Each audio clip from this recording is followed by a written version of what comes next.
Comment ça a été reçu alors la bande dessinée par cette histoire On n'a pas fait des énormes ventes, je pense, parce que le bouquin il a été un peu, c'était soit pas un bon moment, soit c'était un peu compliqué et tout ça. Mais les gens qui l'ont lu ont bien aimé le bouquin, ont trouvé que c'était étrange. Et c'est une histoire étrange. Moi, c'est presque la concrétisation de ce que j'ai fait dans mes autres BD que j'ai retrouvés en faisant du Hugo. Mais comme je l'ai lu quand j'étais plus jeune, je sais que ça vient de là aussi. Donc pour moi, c'était important de le faire. Et donc je suis très content de l'avoir fait. Les ventes ne sont pas énormes, mais je suis surtout content de l'avoir fait. C'est vraiment la même chose. Hein. C'est comme revenir à son roman, c'est comme revenir à quelque chose des origines. Hein.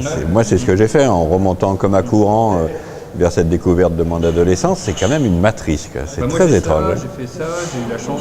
Là, je viens de faire Homme en série de Stéphane Houle, qui est en adaptation BD, qui est un de mes romans préférés de science-fiction. Et je travaille sur Ravage de Barjavel, qui est aussi un de mes romans préférés de SF. Donc en ce moment, je suis en train de revenir à faire tous les trucs.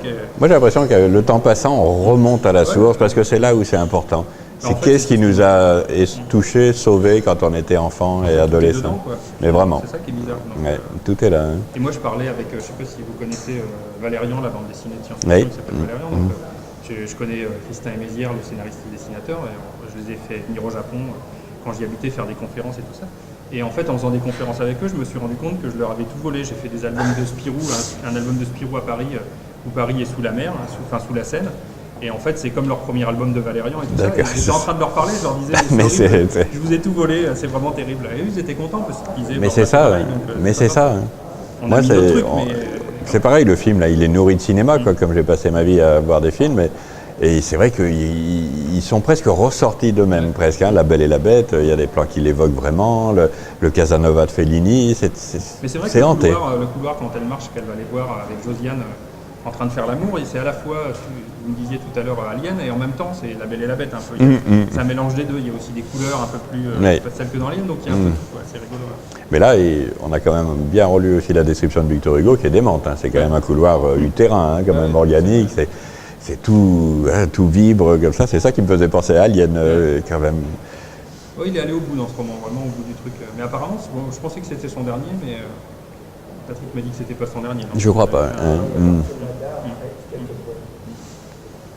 Mais c'est absolument sublime. Mais c'est vrai que ça donne envie de le faire tomber un peu de son piédestal, quoi, Victor Hugo, parce que c'est plus fou, plus moderne, plus audacieux qu'on ne croit. Quoi. La postérité l'a fait souffrir de ça, je pense. Mais je trouve, vraiment. Un sacré vivant, c'était, j'ose vraiment. dire que c'était un vrai queutard et tout ça. Donc c'était un mec qui aimait la vie, quoi. Et finalement, il passe pour une espèce de statut. Alors voilà, c'est très provocateur.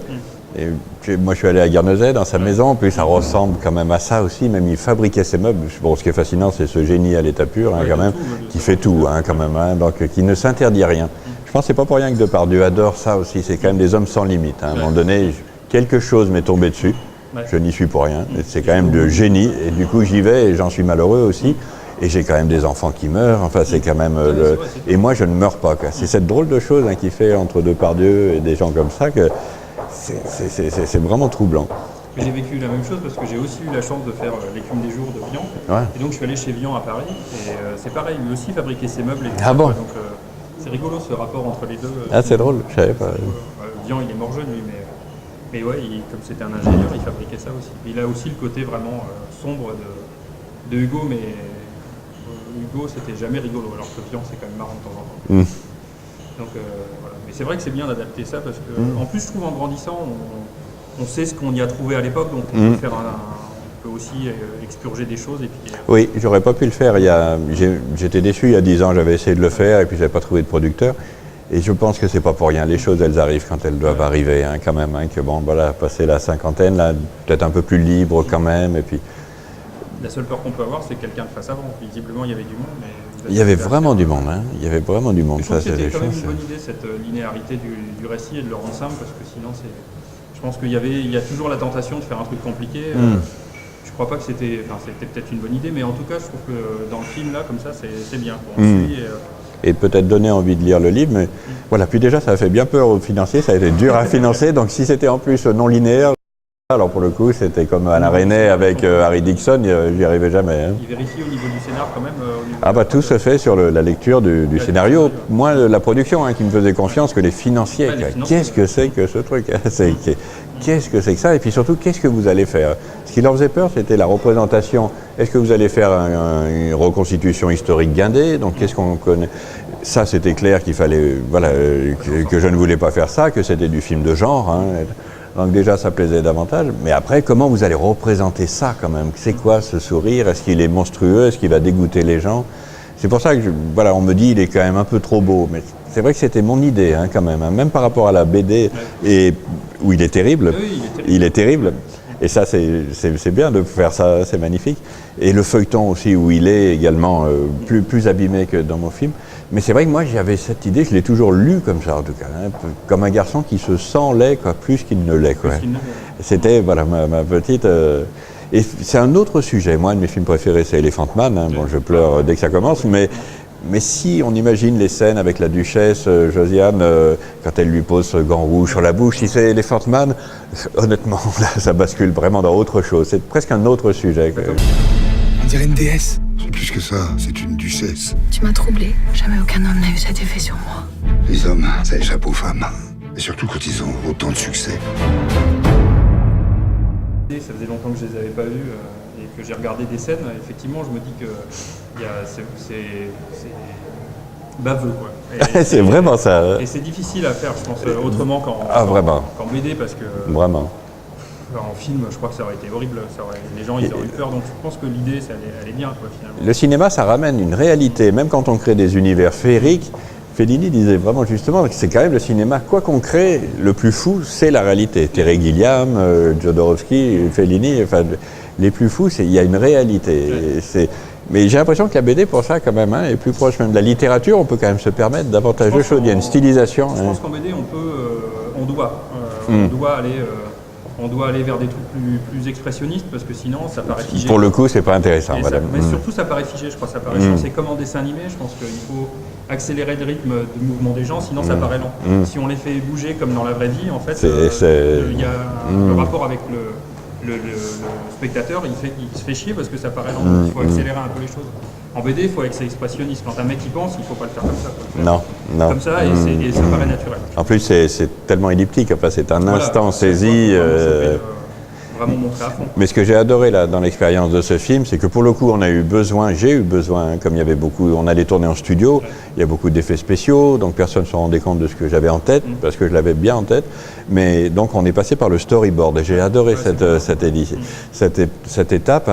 On a travaillé avec un jeune créateur de bande dessinée et de films d'animation qui s'appelle David Alapon, et que j'ai trouvé vraiment formidable. Et on a passé quand même 3 mois ensemble au bureau, non sûr encore de faire le film, donc je me disais peut-être ça restera sur le papier, mais j'allais tous les jours au bureau, ça évitait de m'angoisser chez moi, et vraiment de lui communiquer, moi qui ne sais pas dessiner du tout, de lui communiquer chaque plan, quoi. Alors moi sur des petits post-it avec ma tête à Toto, là je lui faisais un peu la perspective, je lui mimais le plan, je lui montrais la scène, et ça a été un travail passionnant, et pour le coup qui est quand même à l'écran, c'est-à-dire j'ai vraiment suivi quand même le storyboard qui nous a permis de tourner ce film assez vite. C'est ça qui est le plus proche de la BD de toute façon. Incroyable. De toute façon, c'est notre point commun entre dessiner et la BD, mais c'est vrai que je pense que pour un film comme ça, sinon personne ne peut savoir avoir dans la tête, donc c'est presque obligatoire de passer là-dessus. Moi, je suis en train de faire un film là sur Deus Ex, d'écrire mon premier scénar pour un film. Bien. Après 200 pour la BD. C'est vrai. Et donc c'est vrai que j'ai vraiment besoin que j'ai des potes qui dessinent des trucs, parce que ça m'aide à avancer dans le truc, parce que sinon j'ai l'impression qu'il me faut cette béquille-là encore. Et là où il faut peut-être se méfier, alors parfois, moi je l'ai ressenti sur le plateau, c'est que parfois ça marche super bien sur le storyboard, le passage d'un plan à l'autre, alors que dans la mise en scène et dans le découpage, là il faut peut-être lier les choses. C'est plus morcelé et un peu raide. Ça peut se sentir des fois dans des films très storyboardés, il y a une certaine raideur. Donc après, je l'ai senti. On ne fait pas faire aux acteurs ce qu'on fait bien faire dans une position, dans une petite case. Si on va commencer à dire à l'acteur, il faut que tu mettes 10 cm plus bas. Surtout à Depardieu. Non. Mais il est bien, Ursus, je trouve qu'il connaît bien. Alors, je ne sais pas ce que vous en pensez, c'est quand même l'opposé de ce qui est décrit dans le roman. Il est famélique quand même dans le roman. Même quand on voyait, moi j'ai consulté des belles éditions avec des illustrations, et c'est un homme qui ne mange jamais, qui est maigre. Oui, Mais en revanche, qui était bien, c'est qu'en revanche, du coup, c'est lui qui tire la carriole. Oui, donc, en fait, vraiment, il n'a pas le... Oui, oui. Que normalement, le loup, même le loup, il est dans Homo, qui est donc l'homme, qui est le loup, en fait, il est hyper puissant, c'est lui qui tire la carriole. C'est lui qui tire la... Ça, alors pour le coup, j'ai déjà eu du mal avec les loups, impossible à faire. Ouais, donc nous, en BD, on a fait un truc mécanique. Mais donc, du coup, je trouve que c'était bien, parce que c'est pas juste Depardieu, qui devait être famélique, et du coup, ça n'a pas d'intérêt. Du coup, c'est lui qui tire la carriole, donc c'est lui qui emmène le monde avec lui. Donc je trouve que ça marche dans le vraiment film, ça. fonctionne. Et puis, bon, il adore ce roman, mais...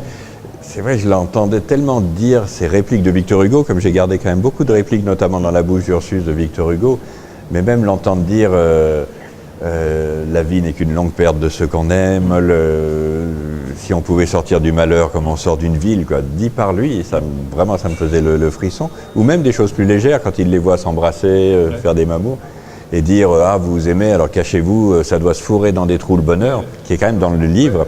C'est quand même magnifique quand même, hein. C'est vrai, ça doit se fourrer dans des trous de bonheur, c'est-à-dire le monde est dangereux quand même, la société est cruelle. Il ne faut surtout pas se montrer. Il faut pas, alors que lui, Gwynplaine n'a qu'une envie, c'est ça. En fait, c'est drôle parce que justement, je me disais que, comme moi aussi, j'ai repris pas mal de dialogues et même des textes que j'ai transformés en dialogue de temps en temps. Et en fait, ce qui est vachement amusant, c'est que je me souviens maintenant d'espèces de mélopées de Hugo, et en fait ils disent pas une phrase, il en dit 50 à chaque fois, donc il y a 50 aphorismes par scène, et donc finalement on pourrait faire 17 adaptations en reprenant à chaque fois un bout et on aurait vraiment, quand même on aurait le même sens, mais c'est jamais des répétitions, mais c'est toujours la même chose, mais dit 4 fois d'une manière différente, c'est marrant ça. Votre seigneurie cherche quelque chose. Oui, la sortie. Vous êtes chez vous. Reviens avec nous. Ne reste pas ici avec ces gens. Ici, je suis accepté tel que je suis. Madame la duchesse, nous avons des intérêts communs. Vivre sans lui, c'est comme être enterré vivante. Pardonne-moi, Théa. Je pourrai jamais te rendre heureuse. J'ai peur que tu te sois trop attaché à Gwynplaine. Tremblez, messieurs! Un jour, vous ne serez plus les mêmes! On a manqué.